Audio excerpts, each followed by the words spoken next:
अस्सलाम वालेकुम जी, कैसे हैं आप लोग? ठीक हैं जी। आज हमारी वीडियो बहुत ज़्यादा इम्पोर्टेंट है। वो इसलिए कि जब बच्चा एफएससी कर लेता है, मेडिकल या नॉन मेडिकल, तो वो कहता है कि जी मैं केमिस्ट्री करना चाहता हूँ, बीएस केमिस्ट्री करना चाहता हूँ। तो सर काइंडली ज़रा बताएं इसका स्कोप कितना है। लोग जब बीएस केमिस्ट्री कर लेंगे तो हम लोग क्या करेंगे? क्या सिर्फ हम टीचिंग करेंगे? हमें टीचिंग अच्छी नहीं लगती, तो हम और क्या कर सकते हैं? तो आज मैं आपको डिटेल में बताऊंगा कि अगर आप बीएस केमिस्ट्री कर लेते हो तो आप लोग क्या क्या कर सकते हो। और बहुत सारे मैं ऐसे स्टूडेंट्स को जानता हूं जो यूनिवर्सिटी में पढ़ते हैं। जब उनसे पूछा जाता है कि भाई आप बताएं केमिस्ट्री क्यों पढ़ रहे हो, इसकी कहाँ एप्लीकेशंस हैं, तो अनफॉर्चुनेटली उनको भी नहीं पता होता। और सम टाइम ऐसे भी होता है कि जब एक नया टीचर किसी स्कूल में, कॉलेज में, किसी एकेडमी में पढ़ाने के लिए जाता है तो बच्चा सबसे पहले उससे यही सवाल करता है कि सर हम केमिस्ट्री पढ़ के क्या कर सकते हैं, हमारी डेली लाइफ में केमिस्ट्री कहाँ यूज़ होती है। तो मैं आज आपको बताऊंगा कि केमिस्ट्री की एप्लीकेशंस क्या हैं और ये कहाँ कहाँ यूज़ हो सकती है। नंबर 1, बच्चों याद रखिएगा, सबसे पहले इसकी अगर हम बात करें कि यूनिवर्सिटीज़ में हमारे पास जितने भी सब्जेक्ट्स हैं, जिसमें बायो, बॉटनी, ज़ूलॉजी होती है, फिज़िक्स है, मैथ है, केमिस्ट्री है, इन सभी सब्जेक्ट्स में सबसे ज़्यादा अगर किसी चीज़ का स्कोप है तो वो केमिस्ट्री है।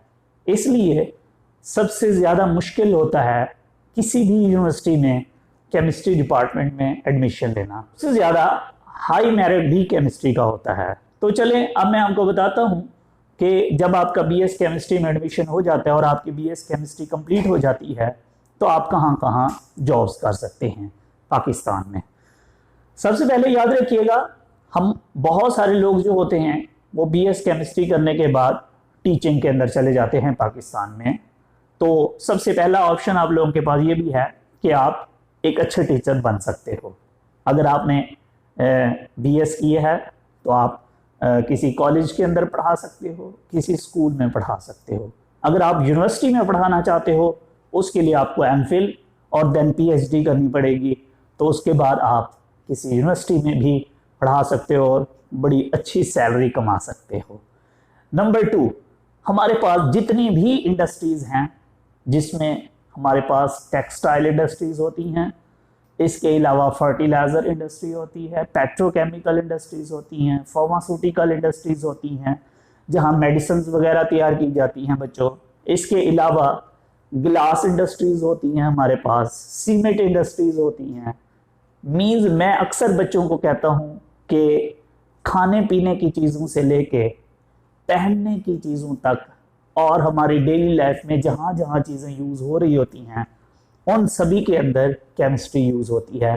तो वहाँ आप इंडस्ट्रीज़ में as a chemist, as a आप क्वालिटी कंट्रोल, और बहुत सारे मैंने ऐसे भी देखे हैं इंडस्ट्रीज़ के अंदर जो मैनेजर होते हैं वो केमिस्ट्री वाले होते हैं। तो आप वहाँ पे ये जॉब्स कर सकते हो। अगर आप यहाँ पे भी नहीं जाना चाहते तो इसके अलावा हमारे पास आप एज ए फॉरेंसिक साइंटिस्ट के तौर पे आप काम कर सकते हो बच्चों। इसके अलावा आप लोग एटॉमिक एनर्जी के अंदर जाके भी as a nuclear scientist, as a nuclear chemist भी आप काम कर सकते हो। इसके अलावा अगर आप लोग किसी इंडस्ट्री में भी नहीं जाना चाहते, आप चाहते हो हम ज़रा ऑफिसर बन जाएं, तो जैसे बाकी लोग अपनी 16 ईयर एजुकेशन या 14 ईयर एजुकेशन के बाद सीएसएस का एग्ज़ाम देते हैं, आप भी एज ए केमिस्ट आप भी एलिजिबल होते हो कि आप भी सीएसएस का एग्ज़ाम दो और आप एक अच्छे ऑफिसर बन जाओ पाकिस्तान में। तो ये सारी एप्लीकेशंस हैं जो जब आप बीएस केमिस्ट्री कर लेते हो तो इन जगहों पे आप काम कर सकते हो। मैं उम्मीद करता हूँ जी आपको मेरी वीडियो अच्छी लगी होगी। Thank you so much. अल्लाह हाफिज़।